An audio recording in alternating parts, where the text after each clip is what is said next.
All right, let's get the show on the road. I'm Benjamin Bry. This is Wall Street Beats. Joined here with a couple hat-wearing gentlemen, Kevin Baker, sad Jeff Mackey after his Vikings went down last night, and a happy Robert Marson looking forward to his Eagles making a run. All right, let's get it going. Jeff, you're talking Canadian retail today. What do you got? Canadian retail. I'm hiding where no one will find me, Ben, and that is in the Canadian world of retail. There's about 3 companies up there. Aritzia is one of them, baby. They report this week. This is one name that we've talked about before. Kind of a little operation, about a $5 billion rev, split close to even, a little more on the U.S. than Canada, but that's a change. They really specialize in affordable luxury. So picture a young woman who's making a decent living, not looking to wow people with the brand, but actually just have a good looking puffer. She's going to buy that. They own this market. This is another market that a company like Banana Republic should probably dominate it, but they don't for whatever reason. Aritzia is growing double digits, and they're just at that real nice stage of a specialty retailer's life where they're just creating a little buzz, where it still feels like a little bit of a find. The stores are new. They're making nice, fancy stores, and they're all fresh. The CEO who came in there replaced this guy, Brian Hill, who's a little bit of a local legend when it comes to Canadian retail and just consumer knowledge. He handed it over. She took a little while to find her stride. The stock consolidated, and it's been ripping ever since. And I think you just have a situation where we're going to start having a lot of cash flow, a lot of ways for them to put it to work, and they're just a baby. This company doesn't even have an app yet. And they're still doing 30-something% of their business online. The opportunity is vast. And they report this week, so I'm getting long. It's been a winter for us since last April. It's just that time of year where you go through it and it's you fish or cut bait with these stocks, and they decided to fish a little more with this. I think it has more to run. Looking at all-time highs again, probably another 20%. Yeah, I was just looking at the ownership. My old firm, Fidelity, owns 15% of it, so they're growth shop. You have the domestic U.S. version here. I was looking at the local. Do you own this, or do you own the CN? I own the CN. Okay. And so these guys are only in Canada as of now, right? They are only in Canada. Their stores are in the Canada and the U.S. They in terms of where you're going to trade them, you got to go up there and buy from 2 guys in a snowmobile with a bag of goats. No, I asked because the Canadian dollar had a little bump last night when it came out that Trudeau was going to be hanging up his hat, and to stick with the hat analogy, and you could get a bump from that as well. Canadian dollar has been absolutely steamrolled in anticipation of Trump making them the 51st state and all. So that's another little call option that's embedded there. These guys look like they could do $4 in 20. I mean, you have any? Yeah, they could, and they don't need that many things to break right for them. And it's one of those names that you're looking for just, okay, what's the catastrophic failure here? Because they've got a lot of stuff lined up that just tons of runway. They don't even have an app, and they're doing 30% of their business online. Holy crap. That's both kind of terrifying and just a sign that they have room to grow. They're doing terrific stores that are really well received. That makes them attractive to the malls. So their build out cost is pretty cheap. Their payback is super fast on the stores, and they just got to the US. And so it's less about what they can earn. It's if they wanted to stop growing, they could drive earnings pretty fast, but they're going to have enough cash to do whatever they want over the next 6 months or so if things break right for them, and I think they will. They haven't even looked at men's, for instance. They can just rip off the Lulu model, and there's always a market for people making decent clothing at a reasonable price. You think, but margins probably, what's your margins idea here? If they don't even have a website yet, and all this stuff. So they've done most of the heavy lifting on that back end. So that stuff's going live. Okay. The margins are really good. Margins are actually an improving story. They turned in one of those quarters last quarter that reminds you why you buy these Weasley crap little companies, because just everything was terrific. It's our margins are up 450 basis points, revenues that are stronger, and we just, the short explanation was we got our shit together a little bit, and we're got our skis back on track. And I think that's the CEO maturing. I think it's the company just doing a little bit of the stuff behind the scenes that maybe wasn't happening before. And they digested huge gains. Another one, Ben, I'm a guy who likes 1 or 2 themes. I like to beat the living crap out of them. COVID babies. This was a COVID baby company where they just made nice kind of comfort clothing, and they took off really big during that era. And they topped right in 21 just with all the rest of them and got knuckled. And when those companies don't die, we have to reassess this now as a mature company that's actually going to exist rather than just a fad. So How do you think expectations are for this week? I think there's still little reluctance after this week. We might have everyone on board, but mediocre. They're going to be, you need that US number to be strong. US is where their bread's going to be better in the future. They're much more of a legacy name in Canada, and they've had some growth problems there related probably to the currency and just the Canadian economy. So I want to see positive comps in the US, but we're going to get double-digit growth on the top line, and it's really just a matter of timing their boutique. So we want to see how their stores were received in New York, Chicago, all those sexy places where you get a little bit of a footprint and specialty in the US. Okay. And that's going to come out. That's going to be a Friday supposedly report. We'll see what they do with the news flow. They're going to, if they hit it, their news cycle should be really good. Flagship stores rolling out in the US, coming online in a meaningful way. It just is a good opportunity for them. Anything else in retail you're looking at this week? Everything's working. Holy shit. It's Chewy. We're talking about Dave and Buster's. We're just seeing it. We're at that point in the market where you're a genius if you're buying anything in the mall. We got a ton of different pre-announcement seasons upon us. So typically right around this time of year, Lululemon comes out. They tell us how they did. I think they're going to win.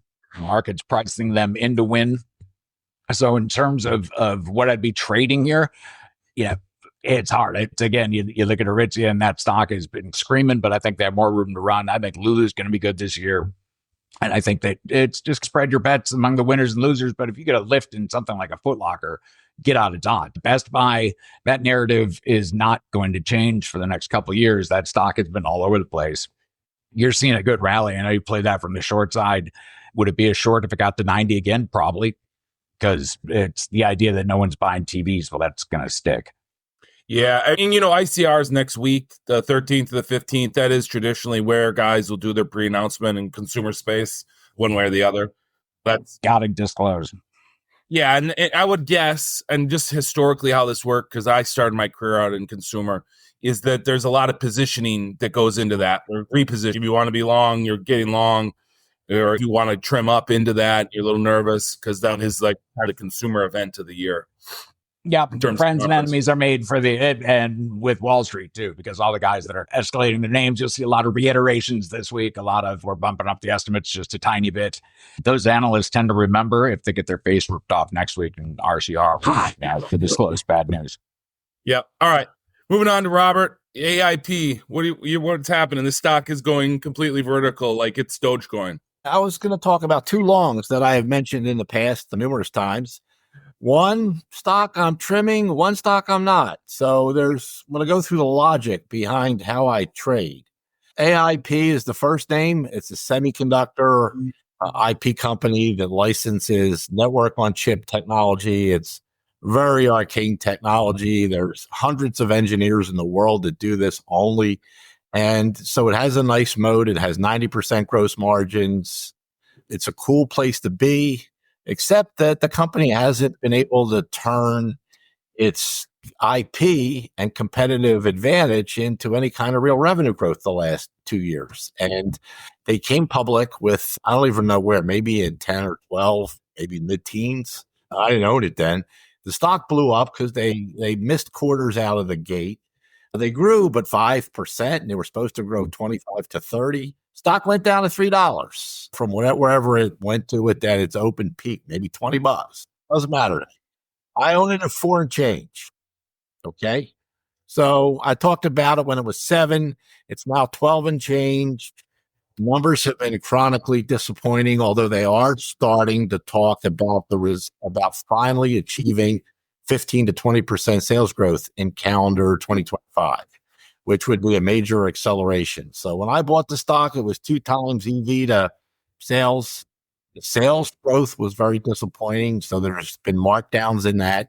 Stock has gone up nearly 4 times. And it makes sense to trim some stock, ring the register a little bit. I do things opposite from most people. I buy when they're down and the chart looks like crap, and I sell it when the chart looks great. Sometimes I sell too early. I'm fine with that. I'd rather sell or regret the first sale out of buy than not sell at all or round trip a name. So my strategy on trimming nice winners, and it's about a 2-year position for me, is to sell 25% if you have a double or triple in the stock. I do not sell 50%. That's the biggest sale for me when the stock starts getting moving. If you have a double or triple, you're in a situation where you're taking out 50 to 70% of your assets. If you let that trade turn into a money losing trade, you're a complete knucklehead. Because if you take that amount of money out of your long, it could go down 20%, 40%. You're still very profitable if the story changes. But I find in today's world, now's when the growth guys are piling into this stock. They're piling into Ceragon too, the other stock I was going to name. That's the other. So you sell a quarter, you get half of your money, 70% of your money out. You let the 2/3 to 75% ride in Arteris. And if they start to deliver the numbers, you can have further upside. If they miss like they've been missing since I started owning this thing, I'll be pulling it down. I might be selling it at $10, $9. I don't care. As I said, my cost is 4 and change. So it just makes for me to roll. The sale is a dynamic thing. If the business is so good, it warrants holding for another double, then you just lock down and wait for another big move in the stock if it's fundamentally that strong. So Ceragon, CRNT is another one that I've mentioned, and it's just starting to get moving. They're growing 15 to 20%. And that was— Hey, Robert. Yeah. Before you go to Ceragon, I want to show the members the kind of things that happen in the live chat that only the members get to see. So I'm giving a little bit of we talked about this over the weekend. We talked about it in the pregame. And this is the AIP, the Arteris chart that you asked me to take a look at. And I love looking at things with fresh eyes. Here is Robert Marson, the momentum investor. And I know you bristle when I say that, but this is going back to 4-year resistance at this 12 to 27 band. And my experience has been the further back this resistance here that you see in this arrow that I'm showing you. Maybe I don't have my share screen. These are old habits, but you're running into old resistance. And now over the last 4 years, everybody's making money. And so the impetus is on the bears to drive this thing back down. And unless they've got a catalyst coming up that you and I haven't discussed, I don't see what it is. So I applaud you for not selling more than you are. I was afraid your trim would be more of a sale, and it's tough to find winners in this world, so you let them run. And I think this is just getting going. The daily looks fantastic too, and good for you. Banksy, I've sold when I was a deep value guy and I got my 50 to 100%, I blew them out only to watch them go up 3, 4, 5 times when the growth guys piled in saying now it's a cheap growth stock. So yeah, I've had the inverse experience too. I get it. Things that turn out to be dogs, but good for you. I love it. On the Ceragon. So Ceragon is breaking out on super high volume. It was a challenge to buy at 250 when we were buying it. I know a bunch of peers in our team bought the stock, so everyone's making money, but I paid half of sales, and that's pretty cheap. So now it's up to 1-time sales, but the stock market is 3-time sales, and this company is growing 15% next quarter, and then maybe next year. The estimate on the street is only 5 to 6%. I believe they'll do north of 10. So it is forecasted to slow a little bit, but they're supposed to make 40 cents this year and 50 cents next year. Now I'm on 25 and 26. So it's not even 15 times earnings for a company that's growing above the average company. It's in technology. And there's a bunch of ways they could win because they make telecommunication equipment that would really come into play if we ever densified the 5G network to the point that we got what they say we're supposed to get from 5G. Because right now, 5G is crap here in this. Haven't invested enough money in it. So the 5G signal is crappy, and they would have to densify the network in cities. They would have to expand rural, and there are monies for that, subsidies for that. But putting fiber in farmlands is not a very strong business model, even with the subsidy. So it never happened, even though there was tens of billions of dollars earmarked for it. So these guys have a lot of way they could grow 10 to 15% for a 2 or 3 year period. And that would be a growth stock. So you put a 20 PE on a 60-cent number a couple of years out, and maybe you get a $10 or $12 stock. So I'm not selling a share. My stock's up 100%. Still too cheap. Business is still too good. And in contrast, AIP, they're delivering the fundamental goods. So I'm not chasing it. It's not so cheap that I have bought stock after they've doubled when I picked a ridiculously cheap bottom in the stock, but this is not one of them. So I have a solid position, mid-single digits for a risky stock, Israeli company. So if a missile ends up in the wrong place in Tel Aviv, you have to worry about things like that. And it's a small cap. So for me, when I do these ideas, there are 4 or 5% positions in my long portfolio. And that's good enough for me. If I get a 3 or 4 bagger out of it over 2 or 3 years, that's what I'm aiming for. Robert, here's another example. I've got the weekly chart up here, which you asked me to, and 690 is this red line that I've drawn. And again, this is happening with a lot of your names. 3-4 year resistance getting challenged. Watch what happens when this thing closes at 691 or 692, and the ability for this to go north, I think is pretty impressive. So we're seeing a lot of value names turning into growth names. And I know how this works from being on the growth side. It shows up on the screen. I see earnings growth greater than PE, and thank you, coach, put me in. And this is another example. Yeah, thanks, buddy. I bought this on you just have to tell me when to sell it. Like I told you, I'll sell it when you sell it. It's been a good stock. In that vein, real quick, I had recommended Boeing on this show when they did their deal right in front of the election at $1.40 was the deal, and then you could have bought in the pre-market 145. I punted my Boeing. It was at the one high 70s.